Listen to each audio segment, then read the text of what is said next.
Welcome back, fellow coders. Jared O'Leary here with BootUp. In this video, I want to show you a neat idea. Now, if you've been to our website, bootuppd.org, you may have noticed some of the fun projects in here, like maybe making a virtual museum, but this virtual museum only has one room.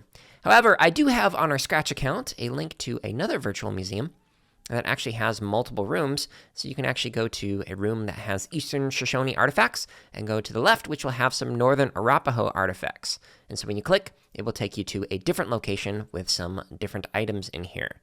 Okay, so this is a pretty cool project that you can create using the resources on our website, but I want to show you somebody else's neat idea. All right, so the neat idea that I want to show you is a project called Festival Fall and is by Billy Bomb. So when you click on the green flag, we have a lot of different things that we can actually click on to interact with.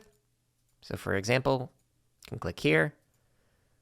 Then I can go back. So that was a different room, kind of like the project that I just showed you. And you can even go to another room, etc. There's a lot of really cool things that you can do inside of these. Like you can even carve your own pumpkin. Like let's make an eyes and then a little nose. And then a big mouth, okay? All right, so I thought this was a really neat idea. Basically, what you're doing is creating different spaces for different things that people can do.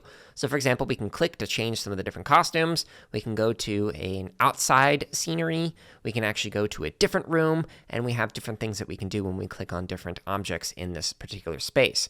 If you got a project that you'd like to share that uses multiple rooms, comment below so we can take a look at it, and maybe I'll turn it into a future neat idea video.